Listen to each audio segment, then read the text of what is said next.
welcome to I Do What I Want. Sorry, I'm blanking. It's late. Sorry, I'm getting this podcast out a little bit late. But yes, so I Do What I Want. This is the podcast put on by me, Hollis Jo McCullum. I am an author. I do some other stuff too, but this podcast is about kind of writing journeys and everything surrounded around, books and stuff and writing and all of that. Before I get into the episode today, which is actually going to be talking about some insights on my own self-publishing journey, which I hope you will enjoy, I am going to make a very exciting announcement for me. You all know, if you've listened to some previous episodes, that I have another book coming out in the next maybe 2 months at this point. Getting excited that the cover design is underway and it is looking gorgeous. My extremely talented friend, who also happens to be a designer, is kind enough, or was kind enough, to agree to help me out, and she is just absolutely knocking it out of the park. I am adoring everything that she has sent me so far. So yes, Spare the Swallow cover reveal should be coming out. I'll post it to my Instagram, which I think auto post to my author Facebook, but as I think I've mentioned before on this podcast, I kind of never check my Facebook. Not a huge fan of. I'm lazy about checking my social medias. I'm pretty much only on Instagram and occasionally YouTube. So if you want to talk to me, hit me up on Instagram. I am right there. And yeah, that'll be beginning of August. Hopefully, we will have the cover reveal, and then. Then I just got to get it into publishing, which is what we're talking about today. And I wanted to talk about self-publishing because I was actually talking with my friend Jay, who is so sweet and listens to the podcast. So thank you, Jay. Hey, and he and I had a conversation a couple weeks ago where we just, he's just one of those really cool, intellectually curious people, and you can have all sorts of conversations with him. And we ended up talking about just traditional publishing versus self-publishing, and he said, this is really interesting information. You should do an episode about it. So thank you for the content, my friend, and that would be great. By the way, he and his wife, Hay, who is also a wonderful friend of mine, they own a cafe here in Suwanee, Georgia, called Zoom Coffee Roaster. That's ZOOM. And it's right off of the corner, like Scales Road and McGinnis Ferry, if you are in Suwanee, Georgia.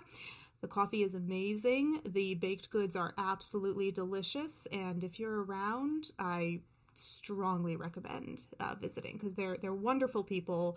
They have wonderful, delicious treats in the form of coffee and tea and many like sandwiches and and egg buns and all that delicious stuff. So it's all homemade by them. They roast their own beans. Fantastic people. Love the conversations and love spending my Saturdays with them.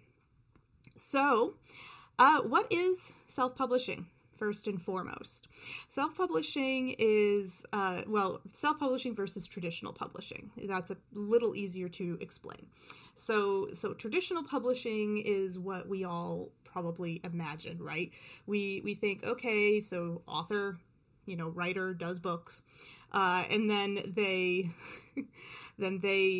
will find, a publisher for, a really popular publisher that everyone has heard of is Penguin Random House, probably, somebody like that, or Bloomsbury Press, whatever. There are hundreds of them out there. And they send, them they usually, and that's the other thing, usually you go through an agent, but we'll get into that. Basically, the publisher, if they read your manuscript, if they accept it, then they'll send you a nice fat check for like somewhere, tens of thousands of dollars, saying, yeah, we love your book. Here's money. Now we're going to publish it. And then they take it from there. Then they take the editing and all that stuff. And you sit back and frankly with, and then that's it. And then once they're done putting it out there and putting your book out on the shelves, then you get to sit back and collect royalties, and they are supposed to handle. I've never been traditionally published, so if you know something that I don't know about the process, please let me know. I'm just trying to give a very, very, very generalized idea of what traditional publishing is, and then you collect royalties, and obviously they take a cut, and that's that. With self-publishing, you as the author, you don't get a big fat check for tens of thousands of dollars upon having your manuscript accepted. You don't have to get acceptance from anyone to be self-published, really. You just have to have money, which is kind of nice. Now, and I'll get into this later, there are a lot of vanity presses out there and self-publishers who will charge you more or less or da-da-da. Again, I'll get into that later, but with self-publishing, usually what happens is, you type everything up, you have to find or do it yourself depending on your skill sets and, personal skill sets. Like I'm using a designer for my second book, but I actually designed the cover and everything for my first book, To Save a World, which is available on Amazon and barnesandnoble.com, and you can order it from any bookstore in the world, quite frankly. And got 4.8 stars on Goodreads and 4.7 stars on Amazon, so I'm just saying, over 28 reviews on Amazon and like 10 or 11 reviews on Goodreads. Anyway, I'm feeling confident, just FYI. But I did all the design for that book, and which cut costs hugely. But as a self-publisher, you have to find your own designer, you have to pay for all of that, you pay for through the publisher, the because you still have to pay someone to print your book, and of course it's cheaper if you just do an ebook or Kindle version because there's no hard copies. Personally, which can do extremely well, by the way. So many people read ebooks these days. Personally, I am a more I like to read books. I don't like to read on my electronic device. I prefer to read the hard copy book, and so I also prefer to publish in both because that's the kind of reader I am. So I want to provide my readers with both options, and you just pay for it yourself. And then the other thing is you are liable to do all your own marketing, all your own branding, everything. All the responsibilities are on you when you self-publish. Now, with self-publishers, there are options a lot of the time where they'll help you with marketing and so on and so forth. But of course, that's more money. And it's usually, anywhere between $1,500 to $5,000 to self-publish, depending on all of the factors, design and length of your book, and whether you go with tradition, the electronic version or whatever. There are so many different factors. But the thing with self-publishing is I do strongly recommend getting your book edited, but you still have creative control over your book. When a traditional publisher, basically that check for tens of thousands of dollars is them purchasing your work. They're buying it from you. That's what that check is for. And you still get royalties, but they have bought that from you. And that means you have given up creative control, which is a very frightening statement to an author. Like my baby manuscript that came from my brain, and I birthed it from my brain and my heart and all of that. Like, now I don't have creative control over it. Yeah. Traditional publishers now have creative control, and unless you happen to be like a Ken Follett or a James Patterson or, someone like that, who is such a well-established author in their own right that they can demand creative control because they've earned it over, because even them, I'm sure with their first books, that were, because back then traditional publishing was one of the only things you could do. Back then, self-publishing wasn't really a big thing when those guys got started. They just had to get through that roughness and get to the point where they were so popular that they got to demand creative control over things. But with self-publishing, we have control. So that's fun. And that's what we like. So that is essentially it. I hope that, Google it if you want more clarity. I'm trying to keep things not so long, and I'm probably going to go off on a little tangent when I'm talking about the vanity presses here. So, moving on, I'm going to just give a little short thing, taking you through when I published my first book, because kind of taking you through the steps that I went, and my journey is different from other authors' journeys. Everybody does it a little differently. I definitely made a lot of mistakes. I'm still making mistakes. I'm better now. But this is the journey that I know, and hopefully some of the things that I'm going to tell you about what I regret, what I don't, so on and so forth, are going to help others who are looking into self-publishing, or maybe you've already self-published, but you're hitting stumbling blocks as well. Usually people hit slightly different ones. So, hey, if you hear something that maybe I don't know, hit me up, message me. I would love to hear from you. So if after listening to this podcast, you're like, oh, what's also really helpful is XYZ. Yeah. I'd love to hear from you. Comment on the video on YouTube. DM me on Instagram. On Instagram, I am at Hollis Jo McCullum. As mentioned, I really don't check Facebook. So if you message me on Facebook or something, it's going to be a while before I see that one. Instagram or commenting on YouTube is faster. Or on my website. You can actually email me through my website, HollisJoMcCullumAuthor.com.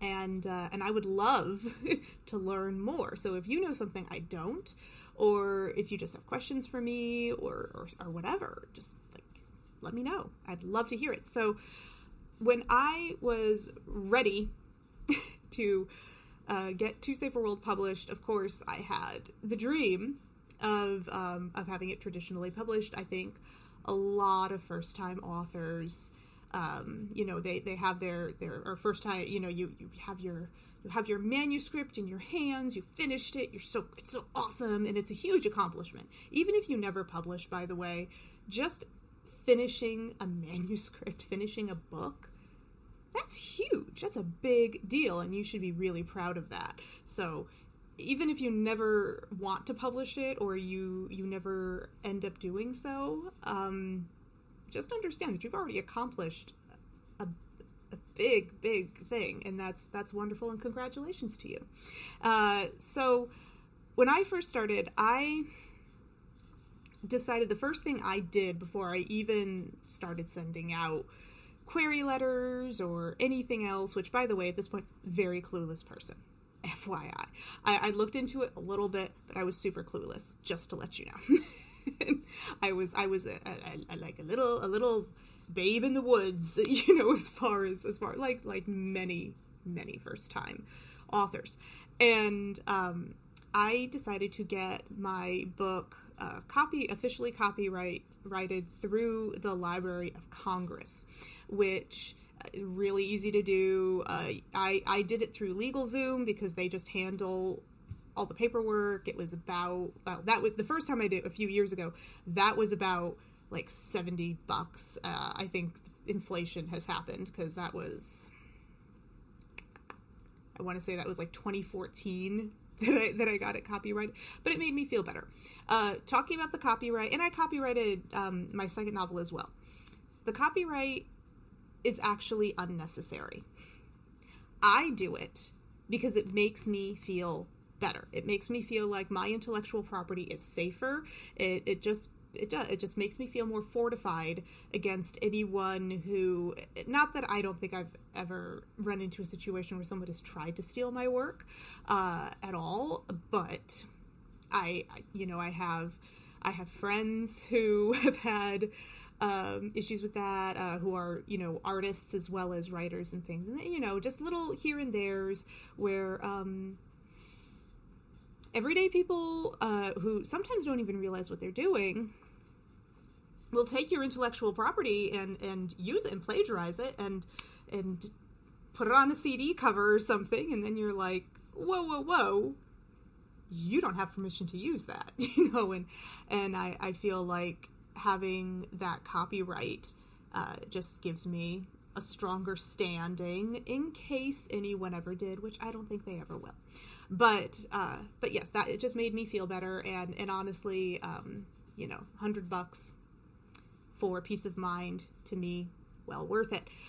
So, and that will take, and by the way, getting something copyright written through the Library of Congress, like any government office, that will take months. So once you submit everything, then, and they let you know, it can take like up to 6 months. I think it, on average for me, has taken about 4 months. And it is just a comfort thing for me. Officially speaking, you technically, if you just write, how when you open a book and there's the page that has the copyright and it just says like copyright 2022, Hollis Joe McCullum, whatever. That's legally, as far as I understand it, all you need for a copyright. That's it. You're done. Like you're good. You don't need the official Library of Congress copyright. You are covered saying this is my intellectual property if you just write those words in your published manuscript, like on that little page right after the title page, like open any book in your house, any book at all, and you will see what I'm talking about. And so legally speaking, as far as I have been told by multiple other people who have published, the only copyright you actually need to do is just writing copyright the year that you published it and your own name, saying this is mine. And that's great. You have claimed your work. Fantastic. Good job. So that's actually all you need to do. Again, I personally, if people ask me what my preference is still to have a little extra peace of mind and feel a little more covered and get it officially copyrighted through the Library of Congress. And if you're listening outside of the United States, I'm sure, whatever your government body is, here in, I'm sure you can Google whatever your government body is for copyright information, and that'll be great for you here in the United States. It's the Library of Congress. So that is something I wanted to say about copywriting, which is what I learned later. And then I also honestly didn't realize that you couldn't just submit directly to traditional publishers. I didn't realize you couldn't. I didn't. It sounds really naive, and it was, but it's true. I didn't realize that you couldn't just like write a letter and say, please read this. And I mean, I knew that like the chances of it being read were maybe slim to none, but you can't even send it. Like traditional publishers, there are some, like sometimes they'll have an open call, and there are some publishers like Penguin that not 100% of the time, but will occasionally open themselves up for authors and writers to directly submit to them, which if that is your dream to be traditionally published, watch out for that, because then you don't have to go through an agent. But with most traditional publishers, you need a literary agent to submit for you. And that's like a whole other painful step in the process. At the time, I actually, on the same day, on the same day that I received my notice, because I was waiting for my copyright notice to come back before I felt comfortable putting my manuscript out into the world for people to potentially publish. On the same day that I actually got my copyright notice in the mail, I got another letter in the mail. And I found it, at the moment, I was really excited because I didn't know any better, but it was, really exciting because I got my copyright. Yay, that was fun. And then I also got another letter from Dorrance Publishing, and I had never heard of them, before. Again, I was very naive. I hadn't done a ton of research and all of that, which, everything was so bright and shiny for me. But I got a letter from this vanity. It's a vanity press, I now know, called Dorrance Publishing. And Dorrance Publishing, they are, I will say it's not like they're an illegitimate company. They are a legitimate publisher, but I wouldn't, a lot of vanity presses are basically, they basically swindle you out of money you don't have to spend. And yes, they publish your book for you. But Dorrance basically was like, hey, we heard about your manuscript. So that means that they have somebody who hears about new things coming through the Library of Congress, because that's the only way they could have known I'd written a book, and then they basically just send probably a standard letter out to everyone that they hear about saying, hey, oh, you're special. We like you, and I don't remember, but it was an extremely complimentary letter and, too good to be true. And of course, the first time I read it, I was like, oh my God, somebody likes me already. But then the second time I calmed down after a couple of minutes, and I was like, okay, wait. Don't be dumb. You're an adult, chill. There's no way they don't, I'm a no-name person. I've never been published. I'd been published academically a couple of times. And I'd done some university publications and things, but I had never been published as an author. I'd published a couple of papers that were on the ancient Etruscans and things like that. I'd never been, it's academia. No one would know who I was in the book publishing world or care at that, not that they care now. But basically this one gets me into the vanity presses. I found that I started looking up, how to get published. And if you do that,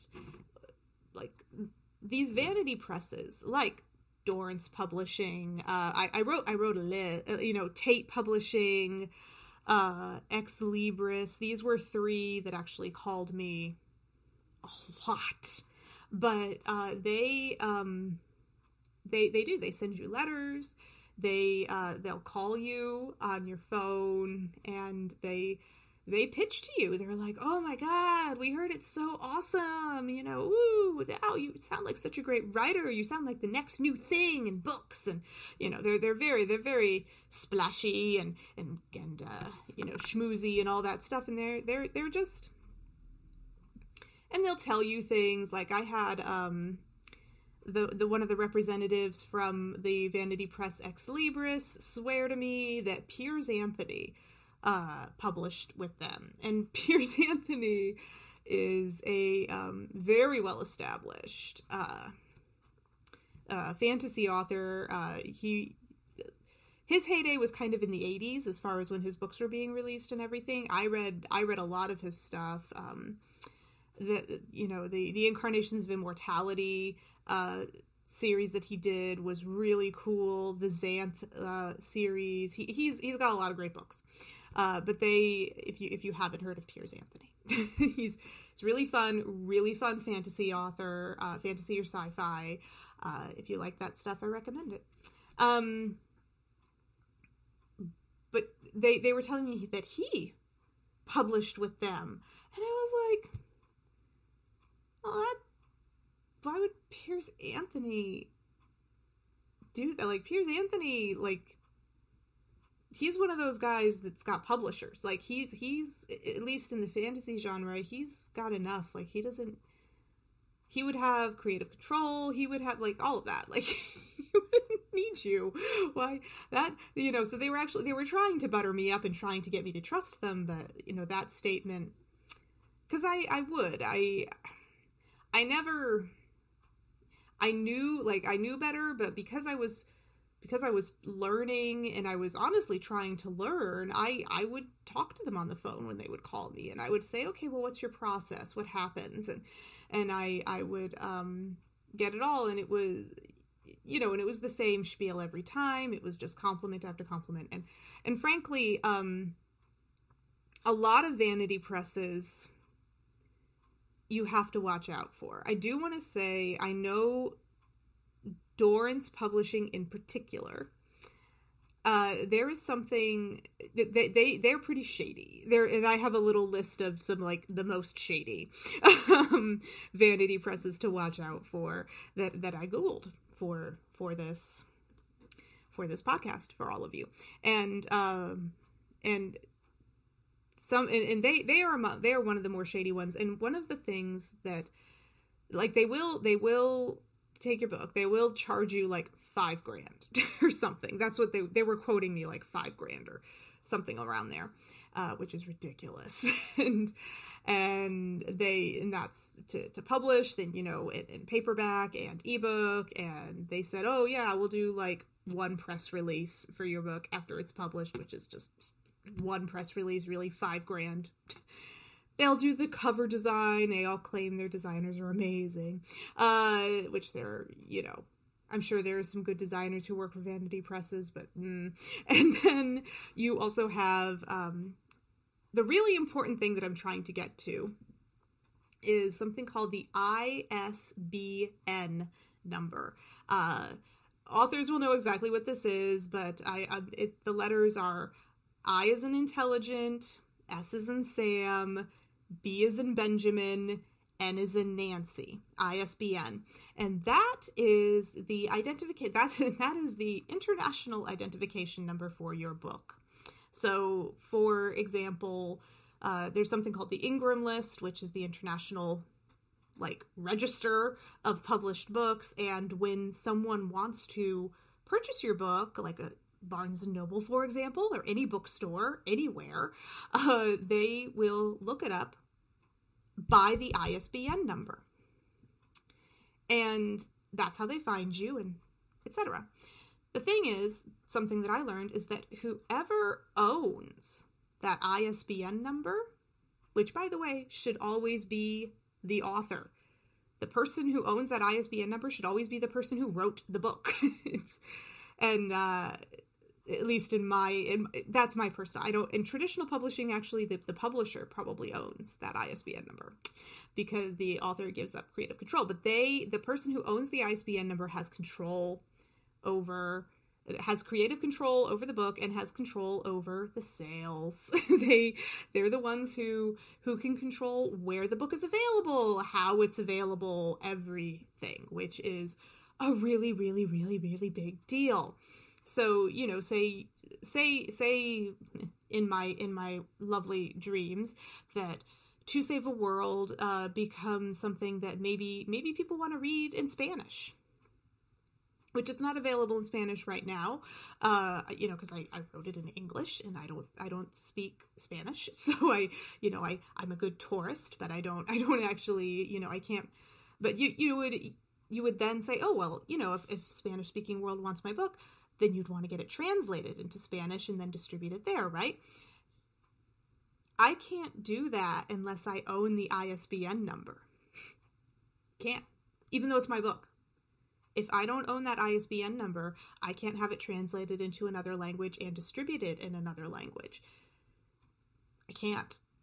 I can't re-release my own book. So, a lot of authors will re-release and things like that to, maybe with a new cover design, change something snazzy, maybe you add a new chapter. I don't know. There's a lot of ways to do a re-release. A lot of the time it's just the same book, but with a different design, or maybe like a cool, like, leather-bound edition or whatever. But you can't do those like the person who has the power to do all of those things, which can earn you a lot of money, from your book, a whole other demographic with the language. And hey, those of us who are especially fans of series, like, Harry Potter's a perfect example. Like, people will already own like the little Harry Potter paperbacks, but then you hear about the really cool, like, House of Gryffindor release of like the really like cool, like old tomey looking, like Gryffindor or Ravenclaw or whatever themed whole box collection. Even though you already have all those same books at home and you've already read them, if you're a huge fan of that series, you might run out and get a new edition of it because darn, it looks awesome on your shelf. So that kind of thing. But if you don't own your own ISBN number, you are not the one who has control over any of those decisions. And also, you are not in control of the profits either. That's another difference between the traditional publishing as I understand it. Again, if I'm wrong, please correct me. Email me, let me know. I could be wrong. I'm not perfect. But in traditional publishing, the publisher probably owns that ISBN, and they are the one, they get paid. They're the one who earns the money from the book. They're the ones who get all that, and then they give the author their cut. It's not that the author doesn't. I'm not saying that traditional publishers don't give authors a fair shake, but because they do have complete control over that book, and also selling rights as the movie too. That's another thing. Like, what if you want the book to become a film, or Universal Studios or Paramount wants to buy the book to potentially translate it into a script? Well, they wouldn't be buying it from you if you don't own that ISBN number. The person who owns the ISBN number gets to sell it. They're the ones who get the however many thousands of dollars from Paramount if they decide to purchase the book. And then the person who owns the ISBN number, they get to decide how much money they give you for that deal. Ooh. And that doesn't sit well with me, and that's something that I really like. But Dorrance Publishing and a few of the other vanity presses, I call out Dorrance in particular because I read in the contract, because I actually asked them to send me a contract because I was curious. I knew I was never going to sign it, but I wanted to see the terms. I wanted to know. And in the contract, they actually clearly stated that they would be the ones to own the ISBN number. And thankfully, naive as I was, I had done enough research to know that absolutely not were they ever, or should anyone besides me own that ISBN number. So that is something that I will say, make sure you own it. Now, some vanity presses to avoid, and I'm just going to give you a few. Dorrance Publishing, Abbott Press, Ex Libris, apparently, Alliant Press, AlphaScript, America Star Books, Archway Publishing, and Tate Publishing.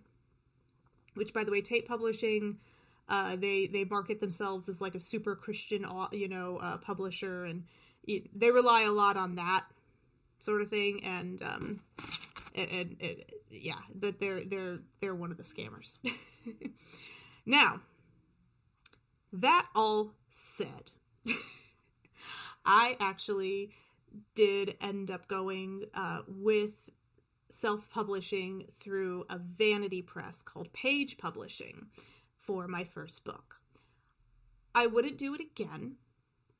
I didn't have the worst experience. I will say, I read the contracts. I own everything. And because I did my own cover design, and when I negotiated the contract with them, I made sure I owned everything. I think they did try to swindle me a couple of times. They tried to be a little shady with me in the making of the contract, but I made sure that that was covered, and I ended up not, I ended up spending about as much as it's just a slightly more than it would cost to self-publish as a result. to be honest. But a lot of that was because I put it in the contract that I was doing the design. And it would have been $1,000 more if I didn't do my own design. So just FYI, if you do have that skill set, that like half of publishing costs are the design, because that's a lot of work. And those artists deserve to get paid, by the way. But if you are lucky enough, if you know how to do it yourself and you like your own, if you like what you do in graphic design enough to design your own book cover, then yeah, I would say save $1,000. Or if you have a friend or a family member who is a good designer and who can help you, or honestly, Fiverr. There's a lot of really good designers on Fiverr, which is a website where you can go and not just for cover design, but there are tons of artists who they'll do a quick logo for you. They'll do a cover design. They'll do flyers, whatever. And they're cheaper because Fiverr, it's called Fiverr. Like I'll do it for $5 kind of thing.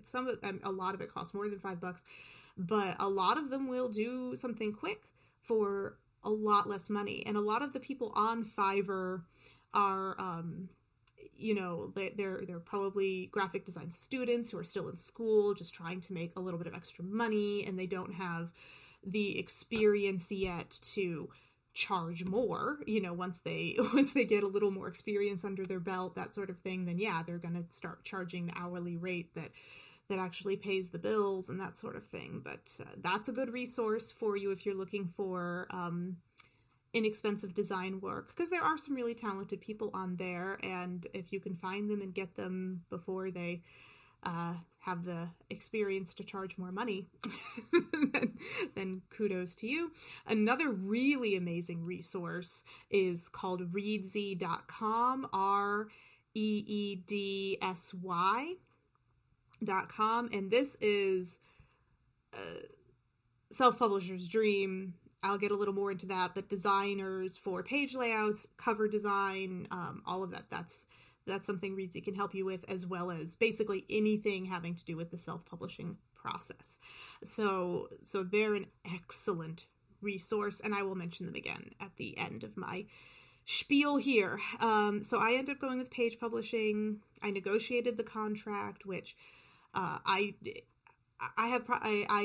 was a project manager for several years. I'm a little more versed in contract negotiation than some other people, so I at least knew what I was doing on that end. But honestly, ultimately, the reason I decided to go with a vanity press, because I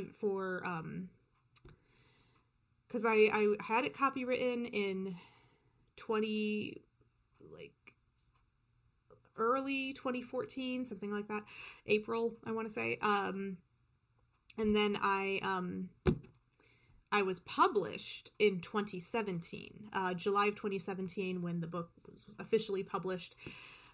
I honestly just wanted someone to hold my hand. I did. I wanted somebody to hold my hand. That's what I wanted, and I got it. It wasn't, and I say I wouldn't do it again. So Page Publishing legally absolutely held up their end of the contract. But they also did the bare minimum. The person who was my contact representative, just at first, the first few emails, super responsive, and then you could tell I had to hound her just to get things done. Their editors were effectively useless. Honestly, I still open that book and see typos, and I'm mad because, of course, I edited my manuscript. I had a few friends and family members, my beta readers read it, and they, I had some really great people send me edits, and I really appreciate those people. I did not have, I had the Page Publishing editor go through it, but it was basically just they were phoning everything in.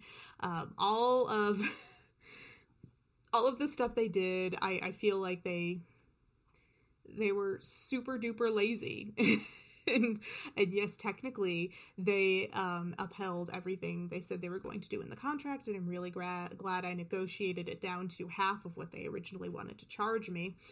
Again, which ended up being the same amount you would pay to self-publish without a vanity press as well, but most people, I was able to cut a lot of corners because of certain skill sets that I thankfully possess.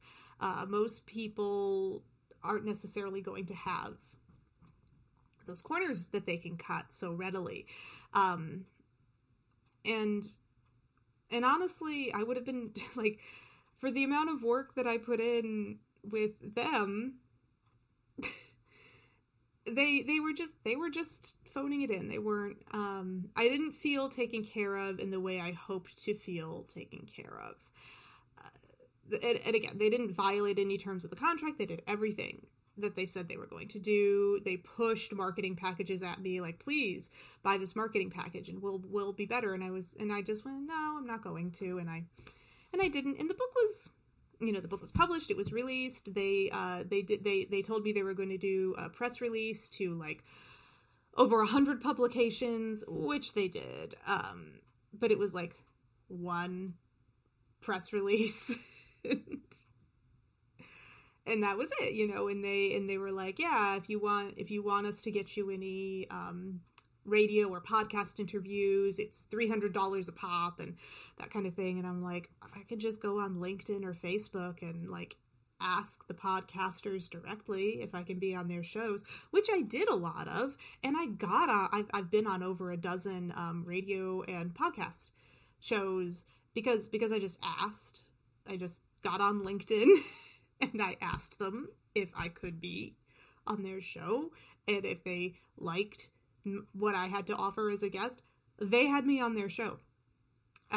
So, it takes a lot of effort. It takes a lot of searching for the right people and all of that stuff, but you don't have to pay $300 per gig to get it done. But yeah, Page Publishing, they did everything they said they were going to do. I own my ISBN number. I have total control over it. Everything like that, but it's not something I would recommend. If you, and I would say that if, like me at the time, like I said, I just wanted somebody to hold my hand. I wanted somebody to guide me through the process. I know now that I just didn't need that. I didn't need that. All I really needed was to do a little more research on my own, which I ended up doing anyway, because the person who was my, supposed representative was so lackadaisical about replying to me that I ended up finding my own answers in the first place, and then emailing her back and saying, hey, I found what I was asking about. Can you just do this now, please? Can you just, do your job? Just begging you, please do your job. And so, yeah, I would say that vanity presses, yeah, you can go through them. It is legitimate. It is legitimate publishing. There are those who you will own everything you need to own to have creative control over your manuscript. But overall, if you just put in more effort with your own research and things like that, and at the time, like I said, I didn't know about a lot of the resources. So, things to avoid. I would say avoid vanity presses. Do not take the first person who comes, obviously, the very first person who says, hey, I heard you got a book, they're probably, especially if you're a first-time author, not to poo-poo on excitement or anything, but nobody knows who you are yet.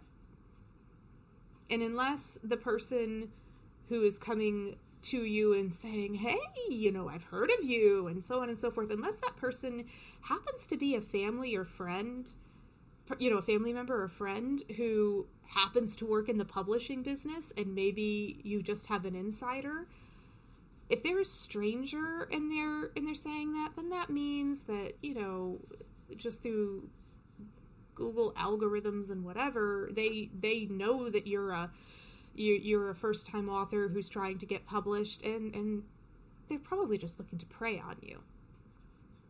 to be blunt. And you know, and honestly, I did learn a lot from having conversations with those companies and people, you know, supposed literary agents and things like that, who,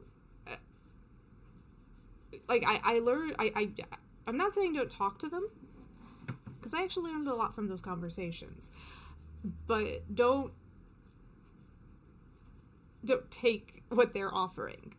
You know, talking to them helped me understand a lot of the language in the business, because they'll try to razzle dazzle you a little bit and throw out words like page layout and, you know, all these things that, as somebody who worked, they didn't, you know, who worked at design agencies and things like that, I knew what a page layout was. But that, you know, that's, for those of you who don't know, the page layout is the interior. When you open a book and you have chapters and you know, like, somebody has to design that. Like, that's not just typed and done. You know, when you type something on your computer, it's not in a chapter format with the fonts and the titles.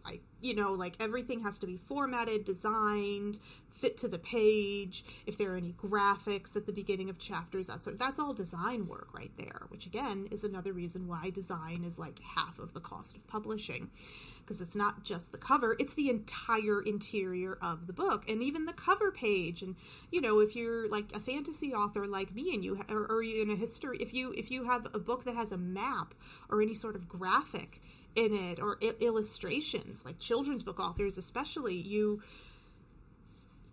it's all design. It's all design. So it's something, you know, so a page layout is the interior layout of your book, but, you know, things like that. I did learn some industry terms. I learned conversationally what to look out for, you know, just the tone of voice and all the promises made, and, you know, oh yeah, we think, you know, anyone saying, oh, we think you're the next new thing, oh yeah, next fantasy's huge right now, you know, they're schmoozing you too much, like, red flag, stop it. Like, don't you know, I know when somebody's legitimate if they're like, okay, do you know, take it or leave it, if you don't want my offer, I'll just move on to the next author. And that person's more worth talking to, because frankly, they have a list of people they can call, and they don't necessarily need you. These people who are giving you all the compliments and all that other stuff, they need you because they want to suck you dry. They want your money, and that's their bread and butter. And they're not really, like, the bread and butter of most of these vanity presses is not actually selling your books once they're published. It's you paying them to publish their books. That's why Dorrance Publishing is paying you like $5,000, or asking for $5,000 to publish a book. And, like, that's a lot of money. That's a ton of money. That's more than self-publishing would cost without a vanity press. So don't do that. So yeah, avoid the vanity presses. Just take your time. Avoid rushing. That's another big thing. I know, keeping in mind, and I read this, I don't have a resource to cite, I'm sorry, I read this so long ago when I was originally doing research, but from a very credible, website that I read about, and I'm sure you can find this on other websites as well. The average first-time author, if published, usually takes anywhere between 5 to 10 years to publish that first book. Just let that sink in. 5 to 10 years to publish the first book.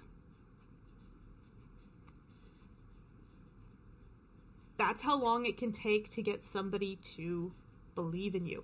Now, that's with traditional publishing, kind of use it as an earmark, that sort of thing. But even with self-publishing, you want to make sure you have that.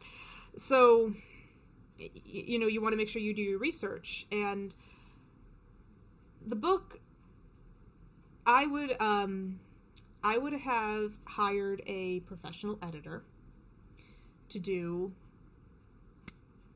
to edit To Save the World. Not okay. Technically, again, I did hire a Vanity. I did hire Page Publishing, and their editor was supposed to be the professional editor, but you know, they did a terrible job. So they didn't.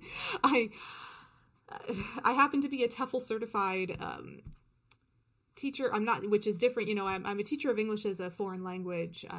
Haven't been for many years, but the certification never expires. So, but I mean, I'm grammatically, I'm very solid. And people who have edited my work really are like, yeah, I have a really difficult time finding grammatical errors, you know, and they're like, you're good, because, you know, linguistically, that's just how I write. I'm used to it because I was trained to do that properly.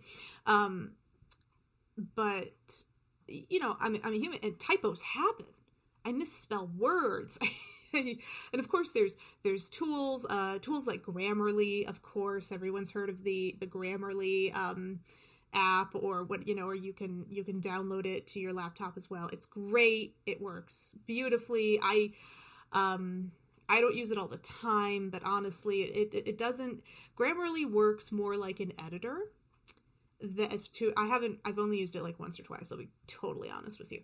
But it works like an editor in that it won't just catch your spelling and typos and grammatical errors. It'll actually make suggestions to you to say, hey, even though technically the sentence is correct, grammatically speaking, it's a little long or it's not phrased very well, and it actually does give you a better feeling. It helps you out a little bit more than your spelling and grammar check under your tools drop-down menu on your Google Doc or Word doc. So I would recommend Grammarly, and I would recommend getting the services of a professional editor for your work. I think that it is a very valuable thing. They can point out a lot of things for you, and I do wish that I had done that with my first book, To Save the World. Now again, I did have friends and family who ended up being excellent editors, and I'm extremely grateful to them. Thanks, Mom. My mom is actually a wonderful editor, and she gives excellent criticisms because she's kind always, but she's honest with me, and I love that. And I love that. And it's something that you need. You need someone who's going to be truthful with you, because every author has a few rabbit holes in that manuscript that don't need to be there, or holes, or plot holes. There's like, hey, what happened to XYZ? And you as the writer, you were so wrapped up in your own world, you didn't realize that you forgot to say what happened to Bill, or you know, whatever. That's it's you know, Bill just falls off the map, and no, you never hear from him again. But readers are going to notice that, and an editor will catch that and say, you need to say what happened to Bill, or you completely mentioned, you know, you went off on this little history lesson tangent, guilty of creating, you know, like the fantasy history of the world, and like having a character muse on something for 3 pages, and it's just like, this is a useless story. You don't need this in your manuscript. It has nothing to do with the plot. You could tap this down to like 2 sentences of like, oh yeah, and he was daydreaming about the story of, you know, I don't know, Paris, I don't know, whatever. I'm thinking about Troy right now, but anyway, they help you a lot. So get a professional editor, which, as I've mentioned, Reedsy, the REEDSY.com is an excellent resource. You can find editors there. You have designers for the interior, the exterior, everything you need for your book. They have all these articles on self-publishing and the do's and the don'ts, and it's an excellent community. It's free. Freelancers and, you know, all around the world for all of the services that you need to get your book published. And so I strongly recommend checking out Reedsy. Read those articles. get into it if you're interested in publishing. I wish I knew about Reedsy before I published my first book, because it's extremely helpful, and I, again, strongly recommend it. And it's free. It's free information. It's free to look at the all the freelancers and, all the editors and designers that they have on their website, that are just hundreds and hundreds of them. And you can read through and get separate quotes from them. And it's a wonderful marketplace. And that's fantastic. It's just wonderful. And I think that it's a wonderful, little writer community. And even if you just want to learn a little bit more about publishing, maybe you just are curious, and that's fine. Maybe you're not sure if you want to publish at all, and that's fine too. A lot of people just write things for themselves, and that's great. I think you should. But yeah, it can help you, reading the articles and knowing the ins and outs of things that can help. And they even have like live chat with people where you could ask questions to the people who run the website, and they'll answer them for you. And it's fantastic. I strongly recommend checking out Reedsy. Another thing you can do, which I strongly recommend, and honestly, a lot of people don't realize this, but other authors online are willing to help you. The world of writing, I view it personally anyway, and I think other authors will probably agree with me, but I view it as actually less competitive and more harmonious. Because the thing about books is that there are always more readers. They'll read your book, great, yay, but then, they finish it. The reader always there is always a huge consumer base out there. So having another author out there who maybe is really similar to you, that's not your competition, that's your friend. Team up with them, ask them questions, because guess what? The people who read their books probably want to read your books, and the people who read your books probably want to read their books. So you can recommend for each other and help each other out. And a lot of authors, and I know that with a few other authors online, myself, Trip Ainsworth, who wrote the Smoke Pit Fairy Tale sci-fi series. There are 9 books in that series, and I think he's still going, and it's super cool, by the way. But he's self-published. He has a lot of personal success with it. He sold over 5,000 copies of his first book, entitled Smoke Pit Fairy Tales. It is the first book in the series. It's awesome. He works his butt off. He really does. He works really, really hard, and it shows. And he and I have helped each other. And I'm fantasy, he's sci-fi. Our books are actually very, very different. Of course, everyone has different worlds and different ideals, but we actually have a lot of the same readers.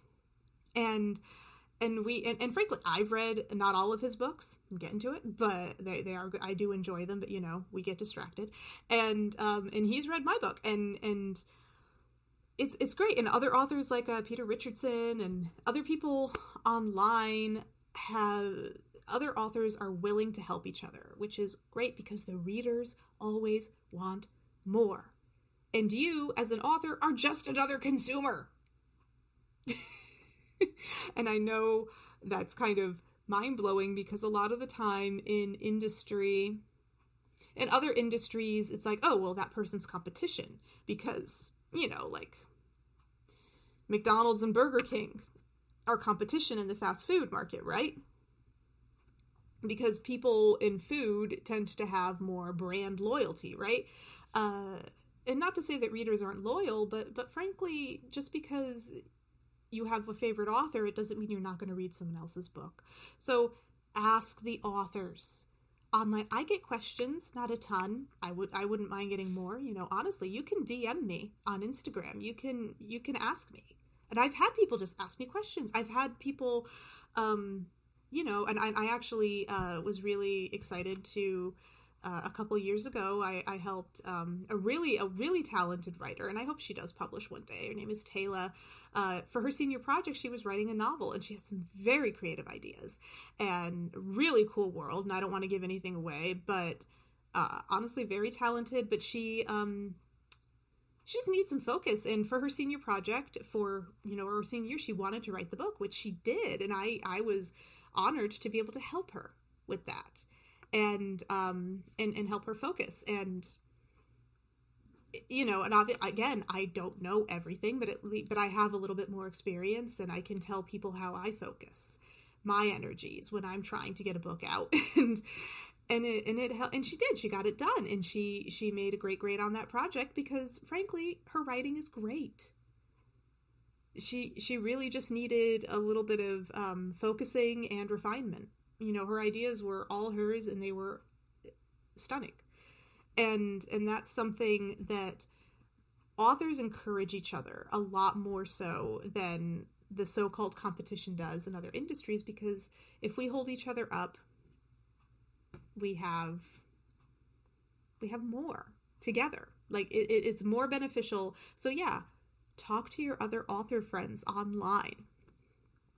Find other people who write your same genre, and just ask them. You can message them, just comment on their stuff, say, oh, that looks so cool. And it's reciprocity. Don't just take, give back a little bit too. Repost their stuff if you like it, buy their book, read it, write reviews for each other. You can hold each other up. You can do a lot of it for free. and you help each other, and then it's great. And then you create this really nice relationship, and it grows, and then you all sell more books, because again, there are always readers. Take your time. Don't rush if you're in the publishing process. You don't have to go crazy. I'm not saying spend years research. No, you don't have to do any of that. I'm saying just don't rush it. If it comes out of you and you find your way and everything falls into place with you within 6 months to a year, that's awesome. Fantastic. If that all feels right, great. But go with your gut. If it feels too fast, it probably is. If you're doubtful, probably just listen to yourself. Listen to your gut. Listen to that little voice in the back of your mind. Listen to the people who care about you, and just don't run, face first into a situation where maybe you're ending up spending more money. Now, for some insight for my next book, as I already said, I'm working with a great designer who I know personally, and and I'm paying her separately. But for publication, because I'm actually going to go through BookBaby, which is Amazon. It's just what Amazon calls their self-publishing. I think BookBaby was a separate company at one point. Amazon bought them, like they buy a lot of things. But I'm going to go through them. And honestly, through my research, it works. I know they're a huge corporation, so on and so forth. But they organize everything, so it's actually, the distribution is great for you. You own your ISBN number. Hugely important, as I've said, and you just get great distribution. It's all, you can always get more books for yourself. It's they give you more copies. The prices are good, and you can pick and choose what services you want. If you don't want editing, they don't force anything down your throat. You basically are like, I want this. You pick and choose what you want. They give it to you, and that's it. Like, obviously, I'm not paying for any design work because I'm just going to upload print-ready files. And again, biggest way to cut costs. If you are self-publishing, the biggest way to cut costs is to get... And again, if you don't happen to know someone or get a great deal with a wonderful designer on Fiverr or Reedsy or something like that, then absolutely just go with the publisher, because if you don't have personal connections or the skill set yourself, it's worth it to just have them do your book cover, because the book cover is hugely important. You need it to look good. Nobody picks up a book that doesn't look good. It doesn't matter how wonderful the insides are, because you know nothing about that book. The cover is extremely important. It's the first thing, first impressions, right? Old adages and whatnots. And so you need it to be beautiful and wonderful and all the things. So you can't skimp on the cover, but if you're looking to save some money and you have the skill sets, or you can find someone that you think is going to do a wonderful job for less, design is the biggest chunk of change you can save. And again, editing, I would recommend not skimping on that either. Save up some money for my about 300-page novel that I am that I'll be self-publishing. It's going to be around $1,500. And that's with me getting some additional things, all of that. And again, I'm not paying them to design my book. I'm doing that separately. So I'll just upload the files for them. But yeah, $1,500 is pretty darn cheap, but I would be paying over $2,000, probably more like $2,500 if I were also having them do the design. So that's something to say. Get on social media. Don't be afraid to reach out, and don't be afraid to ask me questions too. That is kind of my publishing journey so far. I tried to keep it short, and this is like the longest episode in the podcast yet, so sorry about that. And I hope you learned something. Again, if you have anything for me, let me know. The next podcast, I should have already had this pulled up in my brain. So this is the 10th of July. So my next podcast is going to air on July 24th, and I'm actually going to go on a trip to Las Vegas. I'm going to be leaving on the 27th, so you're going to hear me probably being very excited about that. I am not 100% sure what the topic is going to be yet. Perhaps another character study on the character of Aram from To Save a World, because as I've discussed, I'm currently in the process of getting the sequel to that ready to go, and I have Spare the Swallow coming out this year, but early next year I hope to have the sequel published. And again, I'm just going with self-publishing because I'm done trying to get an agent, and I'm done trying to self-publish. It's a lot of heartache. To me, at this point, it feels like a lot of time wasted, because Spare the Swallow has been ready for publication for years, but I actually was trying to get it self-published, or trying to get it traditionally published for a while, and I would get great feedback from the publishers, because they'll send you feedback letters. Publishers and literary agents would actually say, "This is great, it's not right for us right now," and that's fair, but when self-publishing is such a good option, why did I wait so long to do it? Don't be so focused on traditional publishing. I kind of feel like it's going to start going the way of the birds, or the way of the dodo, rather, in a couple of decades. Not right away. But self-publishing is a pretty amazing beast, and it gives us control. So thank you so much, everyone, for joining me and listening and sticking it out. And I hope to see you